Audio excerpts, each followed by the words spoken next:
hanging half 100 on them at Owen Field, or the run rules on the diamond at Loves Field. We're giving you the breakdowns, the bets, and the hot takes from the perspective of two former OU Athletics employees. You're listening to the Mainline Podcast with Tyler Burton and Adam Jaquez. Let's go! Let's go! Go! Let's go. It's the Mainline Podcast. He's Tyler Burton. I'm Adam Jaquez. Tyler, what are we talking about today? Adam, what's going on, buddy? Damonic Williams, Domonic Williams. I want to say Damonic Williams all the time. Sorry, I got the dog barking in the background. The Amazon driver making another appearance here. But yeah, it's all good. We've got some Oklahoma transfer portal news to discuss. A little bit of Adam's optimism, or I guess I should say Tyler's optimism. We're going to flip it. We're going to flip it. We're talking about Oklahoma softball. We're going to try to make sense of what's going on right now out there at Loves Field as Oklahoma looks towards the postseason play, getting ramped up here in about a week or so time. And then we're going to talk about one of the hottest baseball teams in America right now, and that is the Oklahoma Sooners, led by Skip Johnson.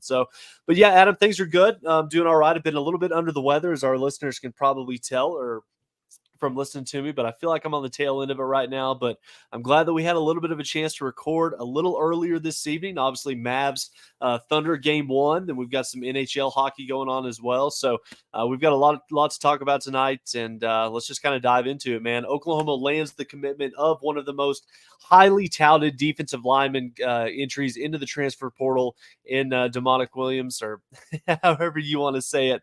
It feels like, depending on the podcast, depending on who you listen to, the pronunciation is a little bit different. But Oklahoma does land the commitment from this kid.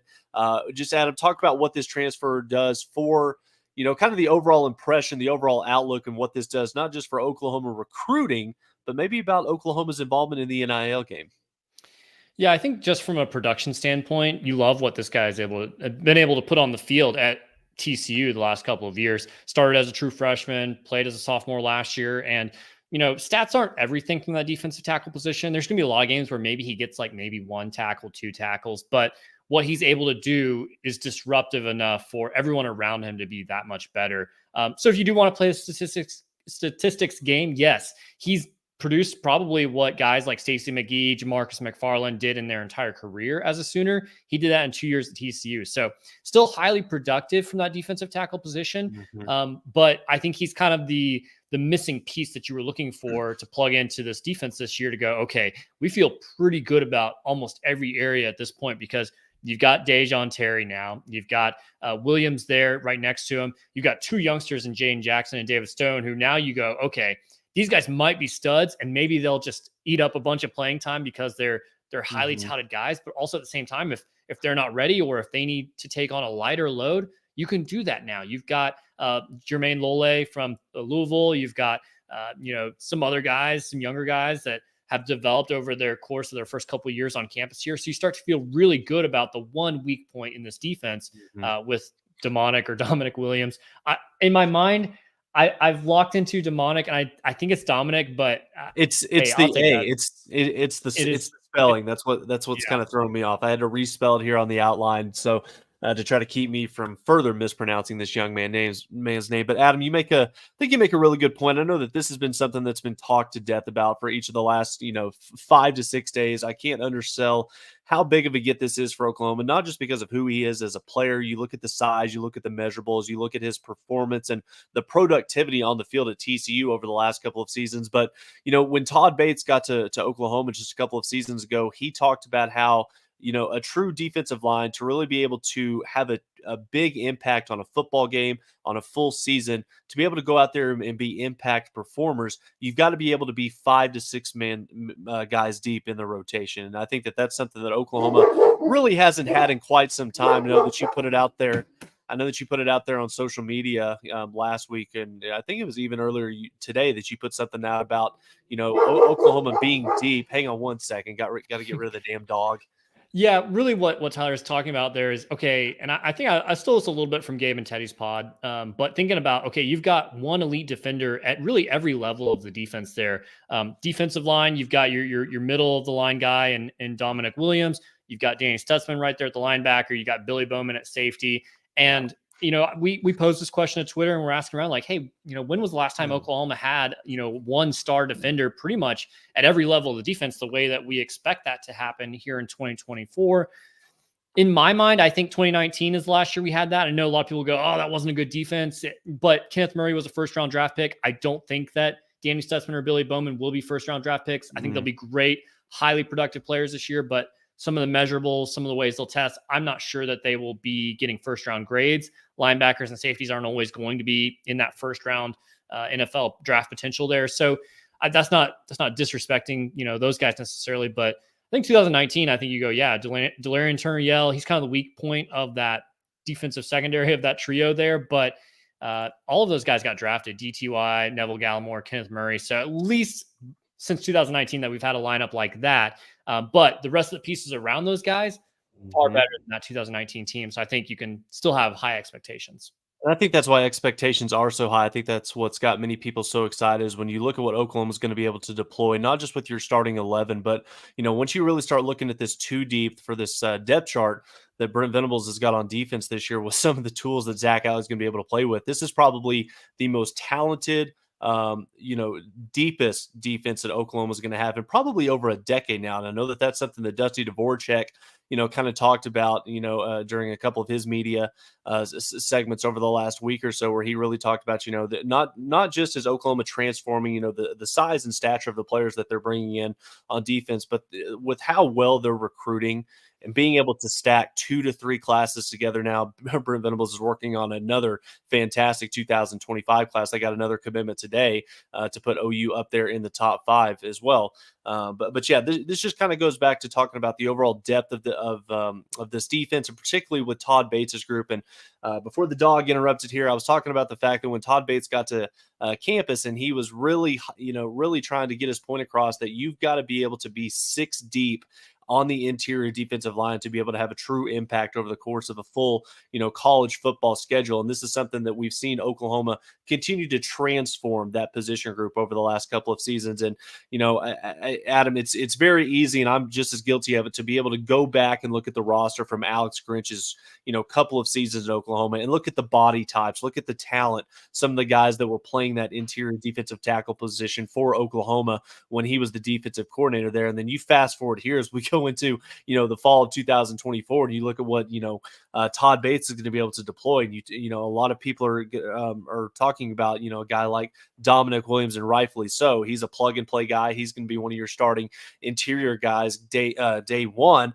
And then you've also got a guy in Dejon Terry to go along with. And then you talk about the Jermaine Lole, the transfer from Louisville. You talk about Grayson Halton, who's coming on. He's, approaching 300 pounds. David Stone, Jane Jackson, the 2 young pups who both have tipped the scales over 300 pounds as well. No longer are the days where you're going to be trotting out 280, 290 pound defensive linemen. That's something that's just simply not going to hold up in college football. Damn sure isn't going to hold up in the SEC. So it's nice to see that Oklahoma is transitioning to kind of mold their roster, particularly up front on the line of scrimmage, just being a very similar body type and an athlete type like the Alabamas, like the Georgias, or even talking about the Ohio States and the Michigans. Oklahoma, led by the efforts of Brent Venables and this coaching staff, they're transforming and, really going to a different philosophy in terms of, what type of defense they want to play and what type of guys they want to bring in to play it. Oklahoma really stepped up and met the challenge here on this recruiting battle that happened between Texas, Missouri, LSU, and Oklahoma there. And Weston in the chat says, back up the truck, boys. Basically talking about, hey, this was an NIL battle. I think there's obviously other factors involved there, but I know a lot of people have come out and basically said, oh, that narrative's dead now, that OU is poor or that they're not willing to pay. This is the first opportunity where I've kind of felt like, okay, yeah, I think that's true. Like going into this and thinking, okay, it's going to be about NIL. I didn't have a ton of confidence that, Oklahoma's going to step up to the challenge there, but they did. And it surprised me a little bit. I think it surprised college football as a whole. Yeah, most certainly did. And we knew that this was going to be an NIL battle, not entirely. I mean, there's obviously some other factors that went into play. And if anybody goes back and, reads the commitment tweet that Damonic Williams put out, and he was talking about, the relationships and how Oklahoma, led by Brent Venables and the coaching staff, were going to prepare him not just to be, an NFL draft pick here in about 12 months time, but also, prepping him to be, an impressive guy both on and off the football field to set him up for life. And so that definitely, plays into it. But you also can't, neglect the fact that NIL did kind of boil down to that over the course of this recruitment. And especially once you started seeing some of the visits that were being announced, some of the players, like an LSU, like a Texas, Missouri, you almost kind of thought that this was going to be an opportunity for Oklahoma, where getting him in for that first visit, during spring game weekend, if they could get him on campus, get him to commit, prevent him from going elsewhere uncommitted, then you would have to think that Oklahoma's chances were good. And if he did leave campus, it ultimately was going to kind of diminish, the overall possibility that he was going to end up in Oklahoma sooner. But again, I think that, and again, Adam, you'll correct me on this, but I think it was George Stoya over at U40 Sooner Scoop and was talking about how possibly the Caden Green to Missouri kind of dilemma where, he just up in the middle of the day decides to leave Oklahoma, take the bag, transfer up there to Columbia to play for Missouri. It almost kind of feels like that was the moment where, even though Brent Venables and this coaching staff and really this administration, they don't want to be a program that is, transactional and not based on relationships. But it almost kind of feels like that was the moment where it was really an eye-opening experience, and it forced a lot of people in Norman, particularly within those walls at the Switzer Center, to kind of look in the mirror and really kind of tell themselves like, hey, the game is changing in the world of NIL, in the world of revenue sharing amongst collegiate athletes. I mean, it's essentially adapt or die. So we either have to kind of, get with the times on this. Now, we're obviously not going to go out there and, pull a Texas A&M or be like a Missouri or even like a Miami as well, where you're just going to go out there and blow through wads of cash to try to bring as many high-profile guys as you can. But I think that this was a situation where Oklahoma clearly saw, I don't want to say a weakness on their roster, but this was definitely one position where they had to go out there. They had to make a splash in the transfer portal. And, when you find yourself in a situation like that, where you need possibly that one guy who can come in and take your defense possibly from good to great, we'll see how that plays out this upcoming fall. Then you back the Brinks truck up to the locker room. And I think that that's when Oklahoma decided that, this is a guy that we're not going to miss out on because of money. We're going to, let obviously the foundation that we've laid based on our relationships and our track record as coaches, we're going to combine that with a hefty payout. And Oklahoma did so. And, they came out victorious in the end. I think easily before we would have said defensive tackle is the weak point of that defense. Yeah. Do you still feel like that's the weak point, or would you consider defensive end or another position at this point? Well, I definitely think that with the addition of Damonic Williams and Jermaine Lole, and we've already talked about the fact that Oklahoma is going to be able to go 6, maybe even 7 deep on the interior defensive position.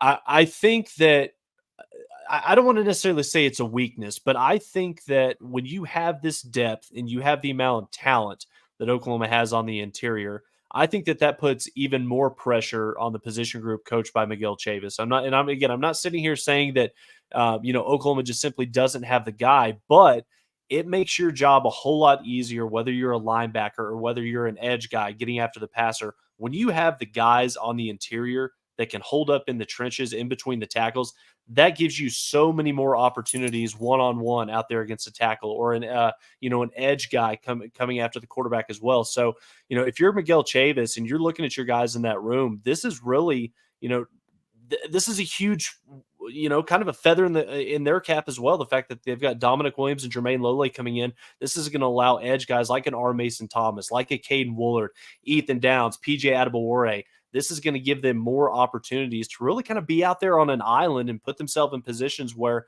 not only can they set the edge, not only can they hold up and run in playing the run defense, but this is going to give them more and more opportunities to do what they do as players. And that's get after the quarterback and maybe force some turnovers. It was kind of a fun time on Twitter late last week when Damonic Williams committed to Oklahoma, because we saw a lot of tears coming from the Texas fan base.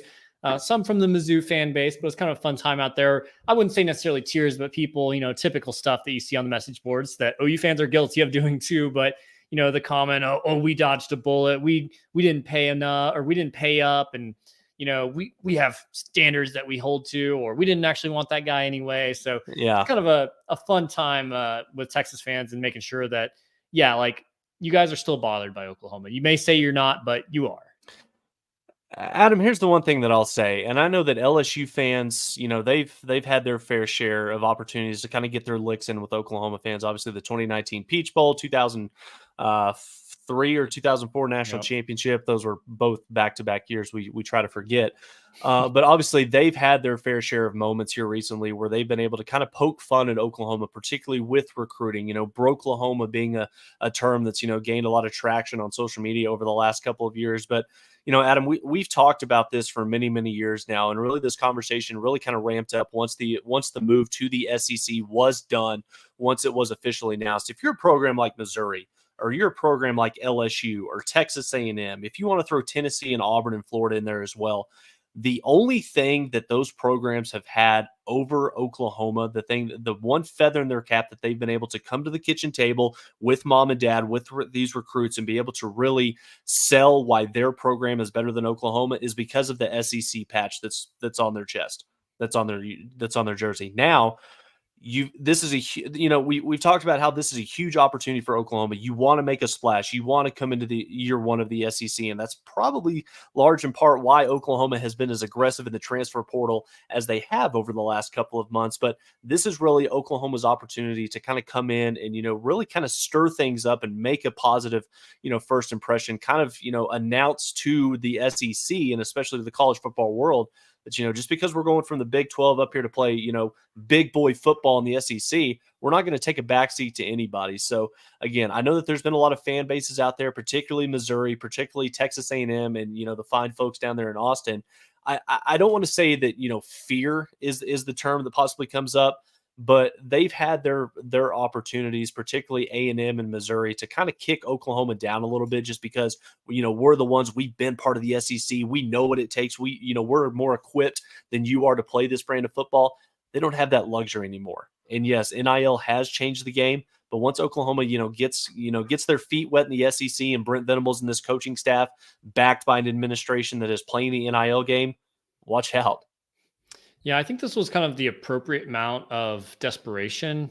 Not that we were a desperate program or anything, but the appropriate amount of you kind of have to manufacture that feeling a little bit inside that building. The same way that 2 years ago, Georgia manufactured that everyone said they were going to go 7-5 and not repeat as national championships, when in reality, everyone said they're going to crush everyone on their schedule. And I feel like that's kind of healthy, at a healthy point right now for Oklahoma, because a lot of people would say, oh, look at Ole Miss, look at Mizzou. They're trying to make this 1 year run and spend all this money because they think they're close. And they probably won't be able to do that long term.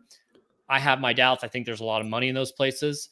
And I think the fan bases are crazy enough to actually, finance a lot of that stuff longer term. And now I'm starting to see OU, I think, match that a little bit and say, hey, we may not think that 2024 is our biggest year. It might be 2025, but why not? Why not go all in on 2024? And we can do it again in 2025 if we want to. I kind of like that feeling of, okay, we're not satisfied with going to the SEC and going 8-4 or 9-3. We're stretching for a national championship here, which is the goal every year at Oklahoma. So I appreciate that a little bit, and I'm starting to see some of that, I think, with this move in particular. Adam, I use the example of Ole Miss, and I think that Oregon kind of factors into this conversation as well when you look at how aggressive they've been in the transfer portal, or over the last week or so. But with NIL being what it is, and with the transfer portal affording programs in college football to be able to go out there and essentially handpick guys to be able to get them to come into your program to plug positions of need where you might be missing that left tackle, or you might be missing that that starting defensive tackle. That could be the difference between winning a national championship or having a 9-3 type season. And I think Ole Miss is a good example of that with what they've done with Lane Kiffin over the last 3 to 4 months. They were extremely aggressive in the first transfer portal cycle. They continue to do so in kind of the second wave that's finishing up right now. The fact that you had a guy in Jackson Dart coming back, you had an experienced defense coming back, and one of the best wide receiving cores in America returning to Oxford this fall. And what do? They're pushing in all their chips into the center of the table. They went out there, they got a handful of offensive linemen that they think are going to be able to come in and be starters on offense, and they're really cashing in on 2024 being the year for Ole Miss football. And I think that that's something that NIL's afforded programs the ability to do, and the transfer portal as well. And I think that you're going to start to see a pattern where more and more teams are going to continue to do that. So it's going to be a lot of fun to watch. But Adam, I do have two more things here kind of on Damonic Williams, the transfer portal, Oklahoma going into next fall, and then we'll transition into softball and baseball. Now that Oklahoma has had what I would consider a phenomenal haul in the transfer portal, you get Hickman, you get Lole, you get Williams now. You feel pretty good about the offensive defensive line right now. You also pair that with the fact that Oklahoma was able to bring in a guy like Deion Burks to be another playmaker for anybody that had a chance to watch the spring game. It's going to be a fun next few months getting to watch Jackson Arnold and this kid, that connection. But if you're Oklahoma, and if you're an Oklahoma fan, does this almost change your expectations of particularly this defense, adding Damonic Williams and Jermaine Lole, but does it also change your expectations on what Oklahoma's season can be going into this upcoming fall? I don't think it changes a whole lot for most fans. I think everyone was kind of cautiously optimistic before, and now they're more. I think they feel like, okay, I've got a little insurance behind me with Damonic Williams there, because before you were banking a lot more on the younger guys to step up and fulfill what their full potential is. And maybe that's asking too much of some of them this early. And maybe it's more appropriate for someone like David Stone to have 15 snaps a game instead of 30 snaps a game. And that's kind of where he can really excel on just, a smaller amount of playing time.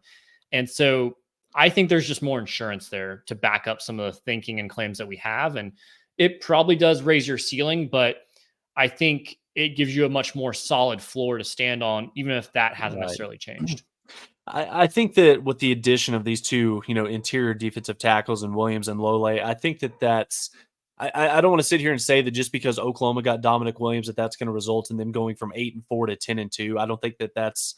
I think that's probably a little bit unfair, and that's probably a little bit of an over exaggeration for people to realistically expect that, because when you do look at the schedule, and Adam, we've talked about it time and time again, and we'll continue to do so as we get a little bit closer to Friday, August 30th for the kickoff against Temple. I still see this upcoming season, possibly being in that 8-4 to 9-3 range, and again. That might piss a lot of people off. That might be pisses me off. It might be it might result in a lot of people. And I don't want to say that you've got unrealistic or unfair expectations, because at a place like Oklahoma, the bar is obviously to win a national championship each and every year. If we're not trying to do that, then what the hell are we doing as a program and as an athletic department? But again, I still think that in year one of the SEC, yes, your defense is going to be good. And, Brent Venables and Zach Alley, with the amount of talent, the amount of experience that they've got going into year 3 in this scheme, yes, Oklahoma is going to have that opportunity to be an 8-9, maybe even a 10-win team. If you strike lightning in a bottle, Jackson Arnold, is the truth, and he's able to come onto the scene in year 1 as a starting quarterback, then you could possibly have something here. But again, I think that this is still an 8-4, maybe a 9-3 type football team. We'll obviously see how that plays out once we get to, once we roll through the month of September, because again, it's not so much that, just because Oklahoma were to finish 8-4 or 9-3, that they're not a good football team. Oklahoma's got arguably a top 2, maybe even, the toughest schedule in college football going into next season with what the SEC kind of dealt them. So again, I'm not going to sit here. We'll obviously have to watch the games and how everything plays out, but just because Oklahoma goes 9-3 next year, I'm not going to sit here and say that that's a bad result of a first season in the SEC. Yeah, I think just the perception of 9 wins, you're right there teetering on the edge of playoffs. You're probably out. 10 wins, you're most likely in the playoffs. Absolutely, you're in. And so that changes things so dramatically, as far as how you view it. Like, are you the 15th team and you get left out and you win your bowl game, but like no one feels good about that? Or are you the 14th team? You go on the road, you beat Clemson, in a playoff game, and you get to a second round. Like, that's something to be really proud about. So it can swing pretty heavily in either direction, depending on how that, turns out there. Adam, last bit of football here, then we'll transition to Diamond Sports. I do want to ask you this question, because there's been a video that's been floating out there on social media right now from a media site with a rival program. I'll just go ahead and say it. It's Texas. It's the friends over there, Jeff Ketchum, Anwar Richardson. I kind of want to get your thoughts on this, because I've seen Oklahoma fans kind of take this one or two different ways. You're either in complete agreement with you, or you're just catch, you're a dumbass. What the hell are you talking about? So I just kind of want to read this quote to you, and I want to get your thoughts on this because this was very interesting. Oklahoma matters to Texas just a little bit less than the SEC. In this new world where the SEC is now the playground, the rules change, the goals change, everything changes, and the natural byproduct is that the Sooners matter a little bit less to Texas than they have in the last 3 decades. Thoughts on that? I mean, I guess depending on how you view that, like, yes, Oklahoma fans are excited about Alabama and LSU and Ole Miss probably more than they are about the Texas game this year. It's new. It's the shiny object. Like, they want to play with a new toy. I get it. But if you're saying that, beating Oklahoma doesn't matter as much as beating Georgia or Alabama, like, wrong. Like, you're going to interact with Texas fans and Oklahoma fans. Those are people are intermingling in Austin and Houston and Dallas and Oklahoma City, all over this region. And no one wants to go into the office or see their buddy, their neighbor across the street and have to face them after losing the Cotton Bowl. So yeah, like, it'll be fun to play all these bigger teams and not have to play Kansas and Iowa State all the time. That are not really the most interesting games, even if those teams were solid and could beat you really any given year. But yeah, it still matters. Like, your rivalry games are still going to matter just as much as any other games, if not quite a bit more so. I agree with part of this to a certain extent. Now that we are in the SEC, the outcome of the OU Texas game for both programs might no longer be the standard to which your football team is measured on. And, the outcome, win or loss, is what your season is predicated upon. Not when you have a schedule full of opponents like in Alabama, LSU, Georgia, Florida, Auburn, Tennessee. But I guess that the problem that I have, and again, this goes back to the typical Texas arrogance that, that we're familiar with from our entire, time, existing, here as Oklahoma fans, covering this football team. Texas has one good season since 2009, arguably the best Texas team since Colt McCoy was quarterbacking Texas. You still got beat in the Cotton Bowl. Okay. Yeah, you won a Big 12 championship, but you didn't win a playoff game. So don't all of a sudden try to downplay Oklahoma's stature in this whole situation when they've been beating your ass in the Big 12 for the better part of the last 25 years. And again, I know, it's a clickbait video. So, job well done. Obviously, they've got us here talking about it right now. But, to sit here and say that Oklahoma is, a little bit more meaningless on your schedule right now when, they're 17-8 against you since the year 2000, like, okay, let's kind of pump the brakes a little bit. Let's try to, actually get a little bit more accomplishment with our football program, especially recently, before we start, trying to throw daggers at a program that's been beating your ass for the last 25 years. So that's kind of my soapbox. That's all I want to say about that. Yeah, I have a lot of respect for Texas. I mean, I don't have a problem saying that they're going to be good. They're going to be good this year. They're going to be good this year. Yeah. I mean, a lot of people make fun of Quinn Ewers and look at his stats, and like, the guy missed 2.5 games with injuries. They would have been a little bit better, if he had played in those games. Is he a Heisman candidate? I don't think so. Is he a top 5 draft pick?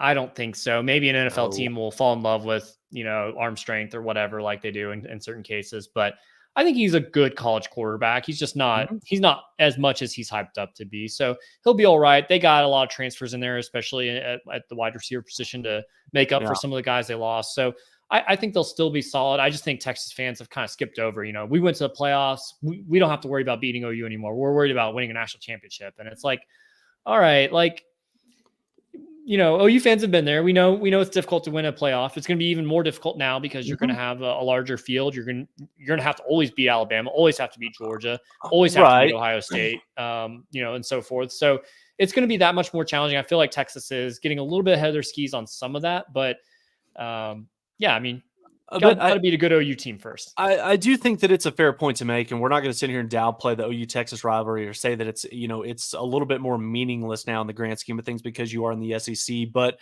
I do kind of agree with part of that in a sense where, typically playing in the Big 12, Oklahoma and Texas, the winner of that game in Dallas, second week of October, you are put in a prime position if you win that game to where you're springboarded to where, if you run the table, you win that game. That was your toughest opponent on your schedule, 9 times out of 10 most years. That sets you up to where you're in a really good position to go on and compete for a national championship.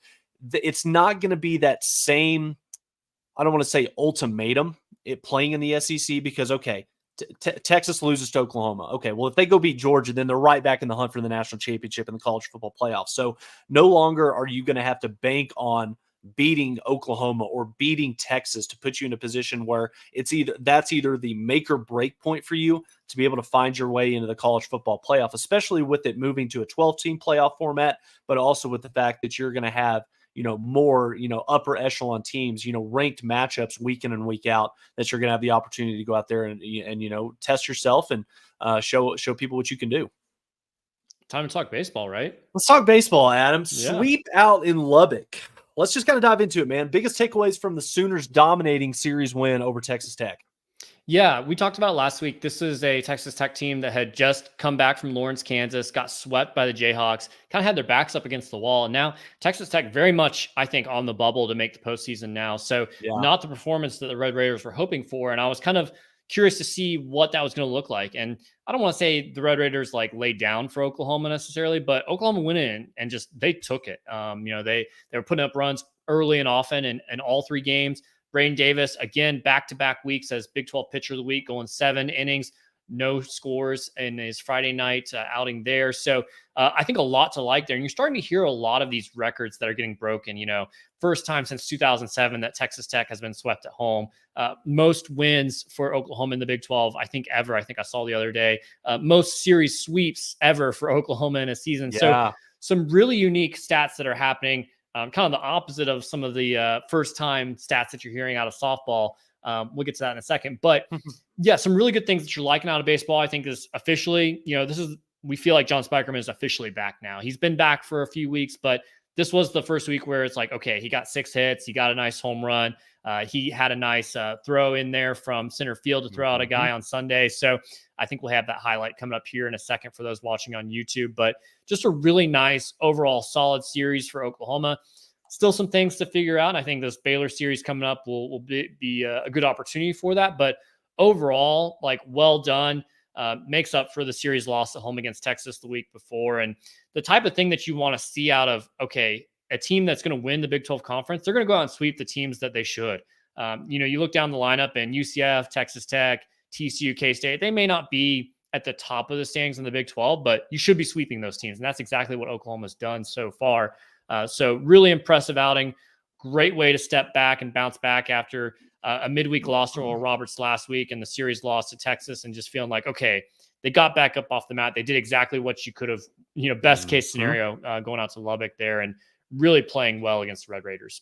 Adam, one of the things that's been a lot of fun to do once Oklahoma's gotten into Big 12 play and they've, continuing to win series. And, you mentioned 5 series sweeps. It's the fact that you can wake up on Mondays and Tuesdays and you're eager to rush and check, okay, what's the new, Division I baseball poll? Where's Oklahoma at? And they continue to climb after another impressive series win here in the back half of this regular season here. But Adam, what does this team need to do or maybe backtrack here? What does Oklahoma need to accomplish over the next couple of weeks here? Obviously, you've got a couple, final series here in the Big 12 play. You've got the conference tournament coming up here towards the latter part of May. What does Oklahoma need to do to kind of close this thing out in order to host a regional and maybe even set yourself up to where, possibly depending on seeding, depending on how other things shake out, maybe you find yourself in a super regional? So right now, Oklahoma's in contention for about 3 to 4 sites left, the final 3 or 4 to host in that regional round there. I think they're really in contention with Wake Forest, Oklahoma State, even Virginia, Mississippi State, South Carolina, Dallas Baptist. I think those are kind of the ones that you're watching on a weekly basis, see how those teams are performing down the stretch here. Now, Oklahoma currently 3-game lead in the Big 12 conference, an opportunity with a sweep of Baylor at home this weekend. You can at least claim a share of the Big 12 title, if not win it outright. If the other teams that are 3 games behind, there's a 3-way tie for second place right now between Texas, West Virginia, and Oklahoma State. If each of those teams go 2-1 and Oklahoma goes 3-0, outright Big 12 champs before you even go off to Cincinnati for the final weekend of the year.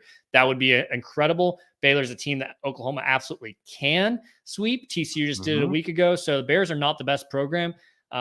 This is another moment where I'm just watching this team to say, hey, are they going to stand up there and stiffen their neck and say, hey, we're the better team. We're the Big 12 champs already. We're going to go out and prove it and not drop a game to the Bears or even drop the series potentially. So it's an opportunity for them to go out and do that. And I think if you win the Big 12 championship in the regular season, I think it's going to be pretty difficult to keep Oklahoma out of one of the host seeds there, even if it's number 16, number 15, one of the last ones in. But I think you do want to win that.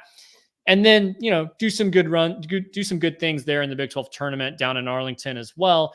Potentially work your way up that seed list a little bit, so you're not having to face maybe Arkansas, Texas A&M, Kentucky, Clemson, one of those top, couple seeds there on the road in the super regionals, if you're lucky enough to win the regional in Norman. So great shape still for where Oklahoma is, but got to go out and take care of business. Fortunately, Baylor not the team that's probably going to knock you off that throne. Cincinnati playing a lot better baseball, and you're going to go on the road for that. So we'll see. They may be fighting for their RPI lives there to get into the tournament at that point. But a lot of opportunity here for this team. Bear hunting is going to be in full effect out at the Dale this upcoming weekend. We talked about, how good of an atmosphere that OU Texas series was for Oklahoma at L. Dale Mitchell Park. You would have to think that with the brand of baseball and how well this baseball team is playing right now, we would see a similar type atmosphere over the course of the 3 games this upcoming weekend. But Adam, last thing on baseball here, then we'll flip it over to softball here. Obviously, Oklahoma, very hot right now, playing really good baseball. They've got an opportunity here to lock up an outright, Big 12 championship. But I'm going to play devil's advocate here, and we're going to kind of look at this, kind of a glass half empty approach here. As well as Oklahoma is playing right now, give me 1 or 2 things that you still want to see, whether it's pitching, whether it's, a certain guy in the lineup, kind of his bat waking up a little bit. What's something that you want to see Oklahoma, maybe an area or a player that you want to see improve here over the next couple of weeks? Offensively, I feel fine. Spikerman's, I think, officially back offensively. And then Bryce Madron, we were looking for his bat to wake up a little bit, and we saw that in Lubbock. So there's just so many guys. I think, there was a discussion, I think, in the game thread on one of the sites this weekend that was like, okay, who's the MVP of this team? And it's kind of like, well, I mean, it could be this guy or that guy. There's like 6 or 7 guys you could say are the MVP, at least offensively. And so it's just hard to say because so many guys have been so excellent for this team. So really it's what are you doing on the mound? And Braden Davis has proven to be, really hitting his stride. Back-to-back Big 12 pitcher of the weeks. Hard to beat that. Kyson Witherspoon on Saturday, pretty solid. I think his best baseball was probably a little bit earlier in the year, but still incredibly solid right now. I think you can count on him. He's dependable. He went almost 7 innings on Saturday. And if your offense is going to jump out and give you 4 or 5 runs in the first, couple innings, it takes a lot of pressure off of him. So really it's, okay, what's coming in from the bullpen? Specifically, Skip Johnson really liking to go to Carter Campbell, really liking to go to Jamie Hitt right now, and it's just not working. We're seeing a lot of walks when those guys come in, a lot of home runs given up when those guys come in. So is it going to be a Dylan Crooks, who's been pretty solid as, coming out of the pen? I think probably OU's best reliever in the middle innings there. So seeing more of that and what that rotation looks like and kind of working out that. And then the mystery of what's going on Sunday right now, because you had Grant Stevens that kind of worked his way into that role back in Bedlam and kind of held on to it and was doing all right. And then after the Texas series, Skip goes to Carson Atwood on Sunday against Texas Tech and almost treated that a little bit like a bullpen game where he only got 3 innings. And then you're just kind of rotating through Brendan Girton and some other guys as well and trying to figure that out. And I'm just like, okay, I don't know if that's the answer going forward. You need a third starter. You need somebody that's going to be able to go extended innings. And if it's not Grant Stevens, and it's not Brendan Girton, Carson Atwood's, he's an experienced guy, but he's always been a reliever, a middle reliever for the most part. So we've got 2 weekends left to kind of figure out, like, what are we doing in that day 3? It'll be interesting to see how Skip plays that, because you definitely need somebody there. You're not going to be able to get out of regionals or even super regionals without a day 3 starter, really. So I don't know what the answer is. I don't know what he's going to do, but I hope we find it along the way. The Sooners playing some really good baseball right now with a couple weeks to figure maybe a couple things out as we head into postseason play. Another program, another team that's got a couple of things that they need to fix heading into postseason play. That is the OU softball program. They dropped the Bedlam series in Norman over the weekend, the first time in I don't know how many years that Oklahoma State not just won in Norman, but since they took 2 out of 3 from the Sooners. I think it was the first time in Patty Gasso's career that Oklahoma State took the series against the Sooners. First time in our lifetime. First time in our lifetime. So a lot to be said about that. Now, obviously, there's a lot that we want to dive into, but let's just kind of go back chronologically here. Going back to Friday night, Oklahoma falls 6-3 in the opener. We knew that this was going to be an emotional start for Kelly Maxwell, and with all the story, her coming over from Oklahoma State, all the drama going back and forth between her and Kenny Gillespie, we knew that this was going to be kind of a tough outing for Kelly Maxwell. A lot to have to deal with outside of just pitching the softball from the circle. And even though while she did look good at times in the circle, it was still a tough outing for Kelly against what ended up turning out to be a really good Cowgirl lineup. And I was really impressed from what I saw from the Cowgirls all weekend long. She gave up 3 runs on 4 hits in 4 innings. And even though that's not what we're used to seeing from Kelly Maxwell, it still should have been good enough for Oklahoma to win this game. But the hitting woes continue to show themselves up and down this lineup. And you fast forward, or let me backtrack here. The hitting woes, the inability to get the timely hit when facing the stiff competition is really continuing to kind of plague this team as we move towards postseason play. Oklahoma managed Friday night just 3 hits in 7 innings, and that is increasingly frustrating when you're able to walk 8 times. You leave 8 runners on base. Oklahoma State, this didn't get talked about enough. OSU committed 3 errors on defense, and the Sooners still couldn't take advantage of those mistakes. And, Oklahoma had a huge opportunity in the first inning. I think they had the bases loaded with 1 out.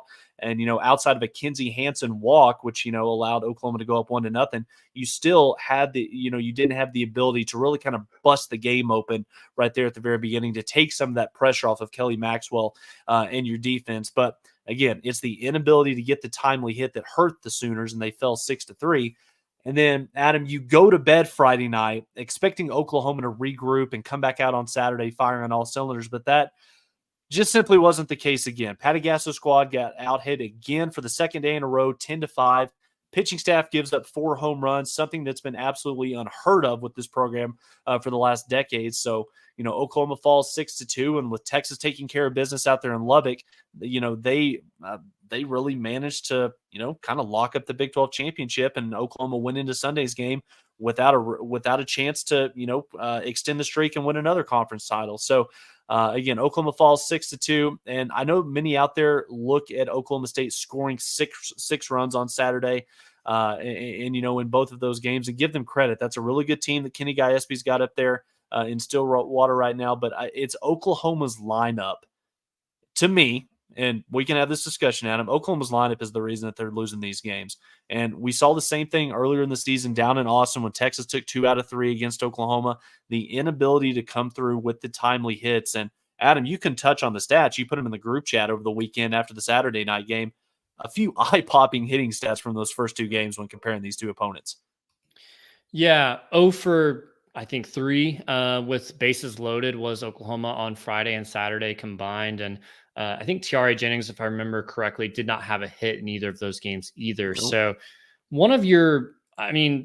there's an argument that she's probably a top 15, maybe even top 10 hitter of all time in college softball. Mm-hmm. She's going to have some pretty crazy records there. And going 0 for in one game, okay, I can understand that. Going 0 for in back-to-back games, like, I don't know. There's something there that I feel like it's got to be psychological, because we know that the entire team is almost the same as last year. Like, Jordy Ball wasn't hitting for this team. Like, the offense should be fine without her. You had pretty much everything. Grace Lyons, good hitter, not the star of the offensive lineup by any stretch. And Haley Lee, she was solid. She's good. I mean, I think we miss her. We'd love to have her bat on this team, but there still should be enough there that you're not struggling in every single moment, essentially, to put up runs there. And it's like the pressure just felt like too much for that team, for this team on Friday and Saturday. And it was tough to watch, because it's not normal for us as OU softball fans to sit there and go, yeah, I don't believe in them. Like, and it hurts. I think they kind of got it back a little bit on Sunday, because I think it started on the defensive side, because you saw, I think it was Alyssa Brito throwing out the runner at home plate early in the game. You saw Tiare Jennings from the ground diving out to touch second base and tag there. And it didn't happen immediately, but I felt like the defensive play was more, the effort was shown, like the grittiness was shown on the defensive side of the ball. And then that Yeah. turned into timely hitting later in the game. And that Sunday game just felt so much more like an OU team of the past where, maybe they didn't jump all over Oklahoma State offensively early. It was kind of a tough, tight game, but OU just said, okay, this is our inning. We're picking it. And like, we're almost run ruled Oklahoma State in whatever that was, the 6th inning, basically ended the game at that point.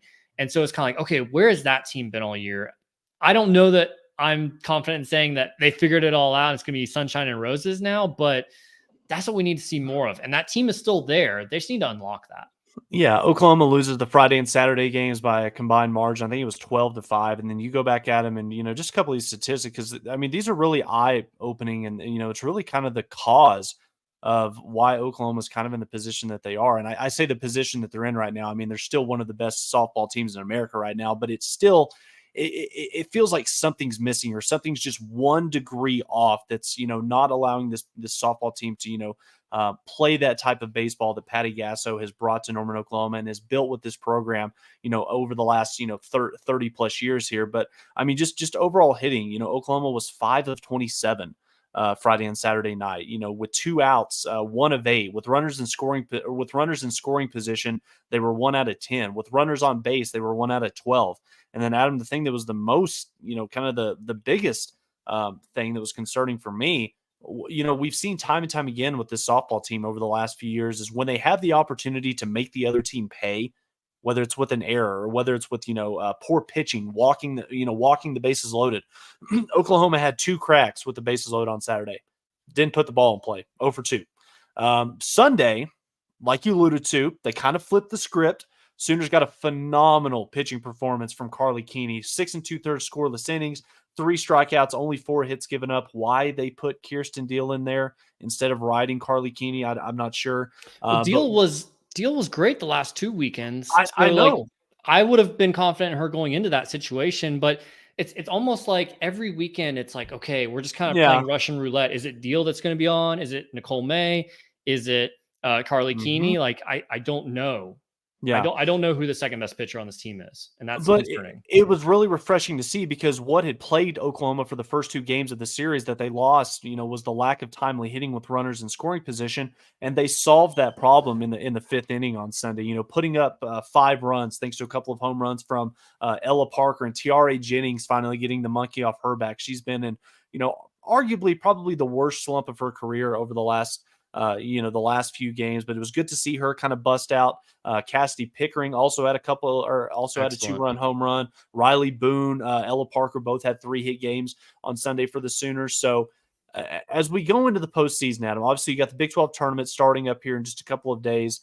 What's the level of concern for you with this team? And I'll kind of kick this around while you think about this, because obviously I'm not as confident as we normally are this time of year with regionals just around the corner. And, while the pitching staff hasn't been as dominant as we've seen in years past and the girls aren't swinging a hot bat right now, this is still the most talented team in softball. And it's one of the most experienced teams in the country. And, I hate to say it sound like a broken record, but when Oklahoma plays their A game in all 3 phases, there's nobody in the country that can play with this team 2 games out of 3. So, the problem with that is they haven't been able to put all 3 phases of the game together in the 2 biggest series of the regular season against Texas down in Austin, against Oklahoma State in Norman.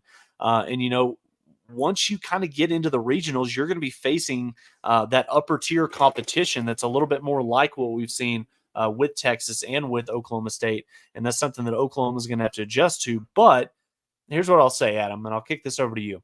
As long as Patty Gasso's in the dugout, we're going to have a chance. And I would much rather our lineup kind of be going through it right now, the way that they are, not being able to get the timely hit, not being able to swing the bats consistently over the course of a 7-inning game. I would much rather that slump be happening now.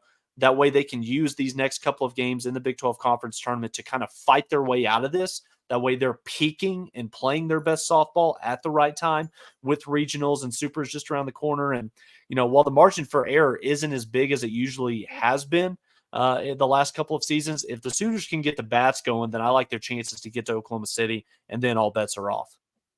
Yeah, you're going to play the winner of Kansas and Houston on Thursday. And then if you win that, you'll be able to play probably Oklahoma State. They play BYU, but probably Oklahoma State on Friday. So It'll be an interesting dynamic there. I don't think OU will have a problem with Kansas or Houston. So you're likely getting a rematch in Bedlam, an opportunity to even up the season series at 2-2 there. And you're playing with house money a little bit. On Sunday, I don't know if Oklahoma State and Kenny Gajewski really gave Oklahoma their best shot, because they already had the series won there. And I don't think they wanted to give any more looks to Patty Gasso's lineup there. So it'll be interesting to see how the Cowboys play that one. Maybe they feel like they've locked up what they want from the postseason, and they're not going to go all out in that matchup either. And they want to save, their best pitching and everything for a potential World Series matchup, because that could be cool. You could have a Bedlam College World Series there. So it'll be interesting to see how that plays. But Oklahoma's going to be in the Big 12 tournament playing with kind of house money, like nothing to lose. They're third. That's really disappointing, I think, for this team. Second. And aren't they the 3 seed? Am I wrong? I thought they were the 2 seed. Oh, you're right. They are the 2 seed. So still, I mean, I think they're going in feeling a little disappointed in how the Big 12 standings shook out for them. Anything lower than 1, still disappointment. So I don't know that OU needs to like go out and prove something or anything, but I think they want to. I think they want to show that, hey, we're still Oklahoma a little bit. So it'll be interesting to see a really intriguing weekend, because you will have the opportunity probably to play, these are the top 3 teams in America: Texas, Oklahoma, Oklahoma State, in no particular order, but you got an opportunity to prove something there. Absolutely. And I always go back to the Michael Jordan line from The Last Dance, when, the NBA gave the MVP to Karl Malone. And it was essentially, okay, fine, you can have that. I'm going to go get this.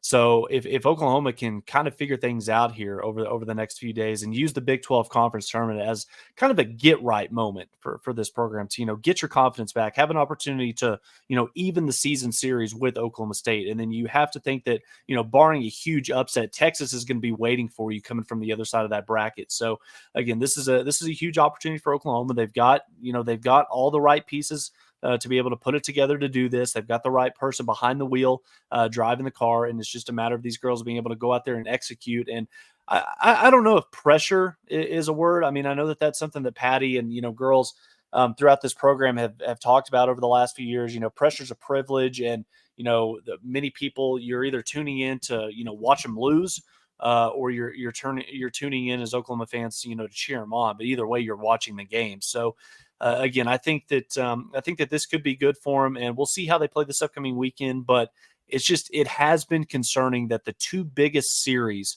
of the year, where all season long, many people have thought that, okay, Oklahoma's bored, or, they just simply, they're losing interest just simply because they know that they're better than every single team that they're lining up against. But in the 2 biggest series against 2 top 5 opponents, your 2 biggest rivalries as a program, you come out flat in both of them and you lose 4 out of 6. So again, we'll see what happens. But again, as long as Patty Gasso's, pulling the trigger, I like Oklahoma. Hopefully next week we'll be talking about a really successful weekend up at now Devon Park is what they're calling Hall of Fame Stadium in Oklahoma City. So, well, they're not calling it. Devon paid for the sponsorship rights there. But hopefully an exciting weekend for OU softball there, OU baseball as well. And of course, who knows what we'll be talking about on the football side of things this upcoming week for the main line. So we appreciate everyone listening or watching us this week, and we will see you guys again next week for the next episode of the main line.